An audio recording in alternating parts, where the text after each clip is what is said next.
OK, West Ham, they are still dreaming of playing in the Champions League next season after a hard-fought victory against Burnley last night. They're now just 3 points behind Chelsea in 4th place. Let's do the remaining fixtures because this is quite fun now, isn't it? So these are the final 4 games this season. I can't believe we're there already. Everton, Brighton, West Brom, Southampton. So Ali and me were talking about this morning, Darren, and saying all winnable games for West Ham in the form that they're in. Chelsea's final 4 league games are Manchester City, Arsenal, Leicester, Aston Villa, but they do have the added congestion in their fixture list of playing in the FA Cup final against Leicester and also continuing in the Champions League as well. Does that make a big difference for you, or are they, I kind of described them earlier on as sort of on a bit of a journey at the moment. They rotate their team so much. I don't know that the fixtures will affect them. Chelsea. The way Chelsea are playing at the minute under Thomas Tuchel, they're going to get 4th or 3rd. In my opinion, I think they look strong, and you're right, when they rotate, whoever they play comes in, does the same job, and I think that's organisation from the manager. Is that when you've got managers that can have a team and they can chop and change, and it has no effect on the team whatsoever, there's no drop off. I think you'd put Thomas Tuchel and Chelsea in that bracket. So regardless of who they've got coming up, I still, with the FA Cup final, with potentially the Champions League final, I still expect them to finish in the top 4 quite comfortably, if I'm honest. Leicester was obviously a concern last season because they dropped off, they fell away. Do you think they're going to do that this season, or do you think that they've got it wrapped up?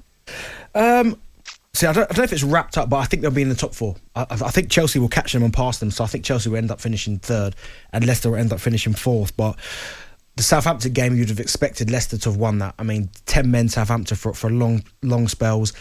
End up drawing the game 1-0. I still trust Leicester. I think obviously Vardy's, I know he's not maybe scoring as many as he'd like. He's playing really, really well. Iheanacho is in the form of his life. Maddison's back. I love watching Leicester play, so I can't see that drop off happening again this season. Right, okay. I'm going to ask you a couple of questions about their remaining fixtures. So Leicester City, they've got Newcastle at home. Is that a win for you? Yeah, win. Okay.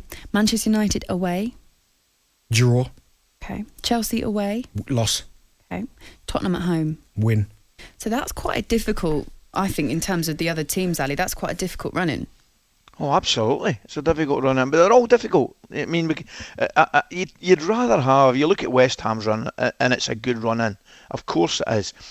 But I agree with Benty. You look at Chelsea, and there's just something about them that's slightly different at this moment in time. And I've got to be honest, I've got my cards on the table right now. I would be so disappointed for Leicester and Brendan after last year, and again the way they performed this year.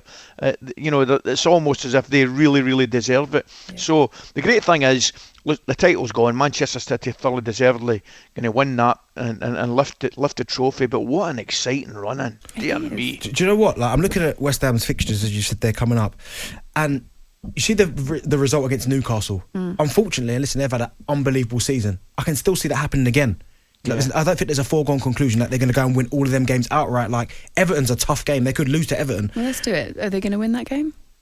Oh, that's tough. I think that's a draw. Okay. Which one, sorry? Everton. The next game. And then they've got Brighton away. So that could be a loss, because Brighton play some good stuff, by the way. Are you saying that's a loss? Dan. Prediction? I think Brighton will win that. Dan, okay. I'm telling you, mate, I was there on Saturday. They were excellent on Saturday. I'm telling you. They were excellent on Saturday, I'm telling you. West Brom away? I think they'll win that. Okay, so that's 3 points there for West Ham. And then their final game of the season, West Ham, this is Southampton at home. Oh, so even that's tricky. I think they'll win that. I think they'll win that. Okay, so that's 6, that's 7 points. I'm going to figure this all out for you and figure out who gets where, because currently they are on 58 points, and you're saying they'll pick up 7 in their final, so that's 65 points. So yeah, Leicester City, if you add up all those points, they're on 70. Do you want to do Chelsea? Yeah, you can do. Go on. Manchester City away? Hoi, wow. Do you know what I'm going to say? Draw. You're going to say draw? Yeah. Arsenal at home? Loss.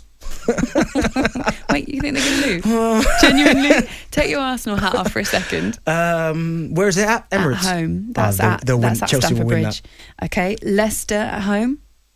They'll win that. And then Aston Villa away? They'll win that. You think so? So that's 3, 6, 9, 10 points.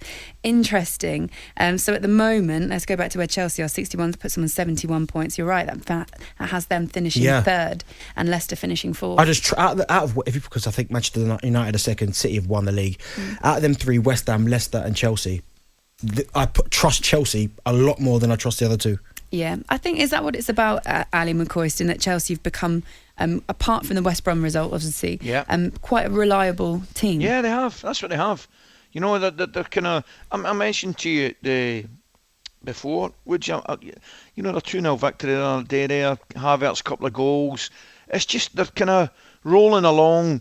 With nice, tidy, comprehensive victories. No real trouble. You know, there's nothing startling about them, but at the same time they're getting the job done. Efficient's the kind of word you would use at this moment in time. Yeah. What about for David Moyes, if he gets them European football of any kind, which looks quite likely, Europa League football, do you think he gets Manager of the Year, Darren? Off the Europa? I think Europa, no. I think Pep will get that. But I think if he somehow got West Ham into the Champions League, it'd have to be. He'd have to. West Ham in the Champions League, considering obviously the squad that they've got, which is nowhere near the Manchester City squad, I understand.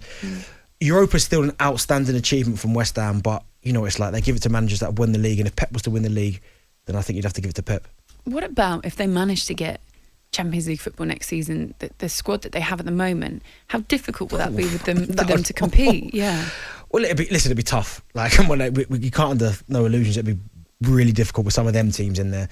But listen, they'll be there by merit. So unfortunately, you go there, you enjoy the experience. Yeah, listen, they might go into the tournament and get hammered by whoever they play, but you just never know. Like, no one would have said West Ham would nowhere near finish in the top 4, and look, they're on the cusp of doing that. So listen, it's still be exciting to watch West Ham in the Champions League. Mikel Antonio back. Since his Premier League debut in 2015, no player has scored more goals with their head. So 19 headed goals. They will find a stat from anywhere, won't they? I'd have went for Harry Kane there, obviously, but that's some stat, isn't it? It's a great stat, isn't it?